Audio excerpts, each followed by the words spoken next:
अस्सलाम वालेकुम नाजरीन, आप देख रहे हैं दारिया न्यूज़ और मैं हूं आपका मेज़बान जावेद बागट। नाजरीन, आज जो मेरी गुफ्तगू का मौजू है वो है अवाम और हुकूमत। अवाम को हुकूमत ने क्या दिया और पिछली हुकूमतों ने अवाम को क्या दिया, अवाम के लिए किन सहूलियात का इत्तेकाब किया और किन मुश्किलात का सामना अवाम को करना पड़ा, उस पर आज मैं बात करूंगा और ये बताने की कोशिश करूंगा कि अवाम और हुकूमत का क्या आपस में ताल्लुक है और हुकूमतें अवाम को इस्तेमाल करके क्या कुछ हासिल करती हैं। तो नाज़रीन, अगर मैं आज की हुकूमत की बात करूं, जो मौजूदा हुकूमत है उसकी अगर मैं बात करूं, तो महंगाई की जो रेशो है, जो महंगाई की तरतीब है, जो महंगाई का एक सिलसिला है, वो ना रुकने वाला शुरू हुआ है और अवाम इस कदर परेशान हो चुकी है कि वो कुछ भी कदम उठाने पे मजबूर हैं। लोग खुदकशियां कर रहे हैं, लोग बच्चों को मार रहे हैं, लोग वारदातों पे आ निकले हैं, लोग एक दूसरे को लूट रहे हैं, एक दूसरे का गला काट रहे हैं, एक दूसरे का पेट काटने में कोई कसर बाकी नहीं छोड़ रहे। लेकिन हुकूमत इस पे क्या कर रही है और हुकूमत के क्या दावे थे अवाम के साथ और अवाम को रिलीफ देने के हवाले से इस हुकूमत के, जो अब मौजूदा हुकूमत है, इसके क्या दावे थे, इस पे मैं बात करते हुए एक चीज को जरूर कोट करूंगा। नाज़रीन, अगर आप 4 साल पीछे चले जाएं तो तहरीक इंसाफ उस वक्त हुकूमत में नहीं थी। उस वक्त की हुकूमतें जो थी उन पे तनकीद का एक सिलसिला इनका जारी था और ये कहते थे कि हम जब हुकूमत में आएंगे तो अवाम को इतनी सहूलतें देंगे कि वो ये भूल जाएंगे कई सालों तक कि कोई इससे कबल भी कोई ऐसी हुकूमत आई है। तो नाज़रीन, वज़ीर आज़म इमरान खान, आपके जो 4 साल है, 3 साल तो हुकूमत के हो गए, आप 4 साल का मुआवजा करें। 4 साल पहले क्या कहते थे?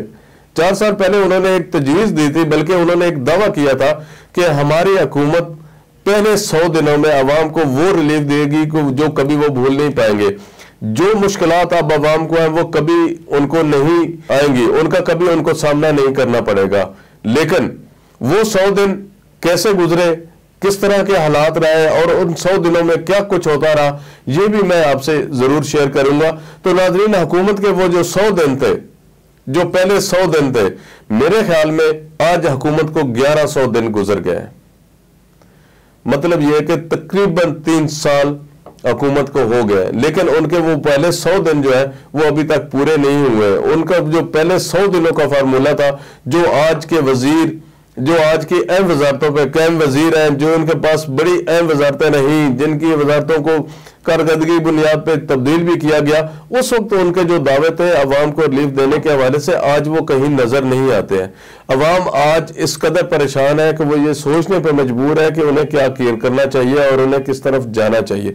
लेकिन हुकूमत सिर्फ एक ही बात पे लगी हुई है कि वो मुखालफिन को किस तरह से दबा सकती है, उनके खिलाफ कार्रवाइयां किस तरह से की जा सकती है, उनको किस तरह से नीचा दिखाया जा सकता है।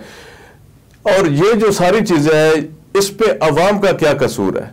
अवाम को जिस महंगाई की चक्की में पिसना पड़ रहा है, अवाम को जिन मुश्किलात का सामना है, अवाम का जीना जिस तरह 2 बार हो चुका है, वो क्या हुकूमत की जिम्मेदारी नहीं है?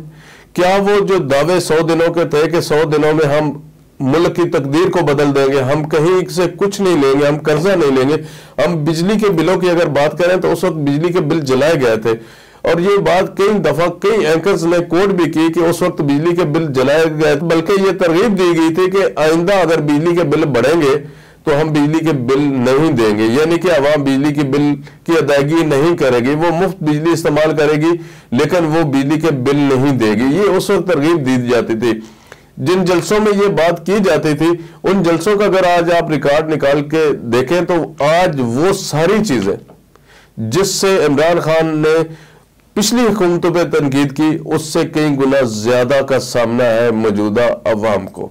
और ये अवाम इस वक्त इस कदर मजबूर है कि वो खुदकशी कर रही है, लोगों को लूट रही है, अफरा तफरी का आलम है। उस वक्त जो बगावत का एक सिलसिला शुरू करने की तरगीब दी गई थी, आज वो हकीकत में बगावत की सूरत हाल मुल्क में पैदा हो चुकी है। इमरान खान साहब अगर 1100 दिनों में वो पहले 100 दिन पूरे नहीं कर सके, पहले 100 दिनों के वादे पूरे नहीं कर सके, तो अब मौजूदा हुकूमत क्या करेगी? अब उनकी हुकूमत क्या करे? अब सिर्फ ये पिछले दिनों में एक दिन पहले की बात करता हूं, कबीना का जो इजलास हुआ तो उसमें इमरान खान साहब ने वज़ीरा को मुल्क से बाहर जाने से रोका है कि आपने मुल्क से बाहर नहीं जाना है, क्योंकि अगले 3 माह बहुत अहमियत के हामिल है। लेकिन वो 3 माह क्यों अहमियत के हामिल है? वो सिर्फ इसलिए अहमियत के हामिल है कि वो एक बात पे लगे हुए कि अगला इलेक्शन वो किस तरह जीतेंगे और अवाम को किस तरह से बेवकूफ बनाएंगे। वो सिर्फ और सिर्फ इसलिए। अगर मैं ये बात उन 100 दिनों से रिलेट करूं तो आज 3 साल बाद यानी कि 1100 दिनों बाद भी इमरान खान साहब ये कहते हैं कि अगले 3 महीने बड़े अहमियत के अमल है। मतलब ये है कि अगले 90 दिन बड़ी अहमियत के अमल है। उनके ये 100 दिन कब खत्म हो गए और अवाम को ये रिलीफ कब मिलेगा, अवाम की खुशहाली कब आएगी? तो ये सवाल अभी तक उसी तरह है जिस तरह पिछली हुकूमतों पर तनकीद करने का था। दूसरी बात, अगर हुकूमत सिर्फ एक ही बात पे लगी हुई है कि वो अगला इलेक्शन किस तरह जीतेगी और क्या उसमें वो तरीकेकार अपनाएगी, तो ये मेरे ख्याल में अवाम के साथ एक और बड़ा धोखा होगा और बहुत बड़ी ज्यादती होगी कि आप जिन चीजों को लेके हुकूमत में आए थे, अवाम को जो रिलीफ देने के वादे करके हुकूमत में आए थे और अवाम ने आपका इंतखाब किया था, आपके लोगों का इंतखाब किया था, आपको एक बहुत बड़ा मकाम दिया था, आपको इज्जत दी थी और उस जगह पहुंचाया था जहां आपकी सोच कभी बनी थी कि मैं इस जगह पहुंचूंगा या मैं इस मुल्क का वजीर आजम बन सकता हूं। ये आपके ख्वाब थे। इस अवाम ने आपका ख्वाब ये पूरा किया। अगर अवाम ने ये आपका ख्वाब पूरा किया है तो इमरान खान साहब, आप वज़रात समेत अवाम का ये ख्वाब कब पूरा करेंगे कि उनके अशिया खुर्द-ए-नोश की चीजें सस्ती मिलेंगी, उनको चोरियां नहीं करने पड़ेंगी, उनको डाके नहीं डालने पड़ेंगे, उनको परेशान नहीं होना पड़ेगा, उनको बच्चों समेत नहरों में कूदना नहीं पड़ेगा, उनको बच्चों समेत गले में फंदा डाल के पंखों से झूलना नहीं पड़ेगा। ये सारी चीजें कब आएंगी? और अगर आप ये सोचते हैं कि सिर्फ आपको हुकूमत चाहिए और आपको एक ये नाम चाहिए कि आप वज़ीर आज़म पाकिस्तान है और इस दफा भी वज़ीर आज़म पाकिस्तान बने और अगली दफा भी वज़ीर आज़म पाकिस्तान बनेंगे, तो जरूर बन सकते हैं, क्योंकि आपके साथ जो मामलात है या जिस तरह आप चल रहे हैं, शायद अगले साल भी आप बन जाए वज़ीर आज़म। लेकिन इन अवाम का क्या कसूर है? अवाम किस तरफ जाएगी? अवाम आज पीपल्स पार्टी और नून लीग को याद कर करके रोती है। वो कहती है इससे तो 100 गुना बेहतर थी नून लीग और उससे 200 गुना बेहतर थी पीपल्स पार्टी, जिन्होंने कम से कम अवाम का तो ख्याल रखा। आप कर्जों की बात करते थे कि कर्जे हम नहीं लेंगे, कर्जों का बोझ है। आप आज समझ रहे हैं कि कर्जे किस नोयत के हैं और किस लेवल पे चले गए हैं। बोझ अवाम पे ही है और अवाम ने ही इसको भुगतना है।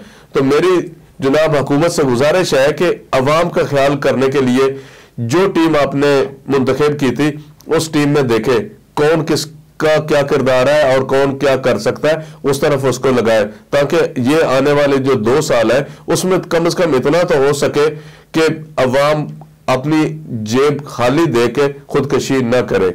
हमारा मकसद किसी भी हुकूमत पर तनकीद करना बिल्कुल भी नहीं है। हमारा मकसद किसी भी हुकूमत की फेवर करना बिल्कुल नहीं है। मकसद कभी भी ये नहीं रहा कि हम किसी सियासी जमात को जो है प्रमोट करें, लेकिन जो मौजूदा हालात हैं, जिस तरह के हालात चल रहे हैं, उसमें मौजूदा हुकूमत की कारकर्दगी न होने के बराबर है, बल्कि जीरो से भी नीचे ग्राफ माइनस में चला गया है। अवाम की तकलीफ दिन ब दिन बढ़ी है। तो क्या आप समझते हैं कि इस तरह की सूरत हाल में क्या करना चाहिए या क्या होनी चाहिए? हमें अपनी राय से जरूर आगाह कीजिएगा। बहुत शुक्रिया।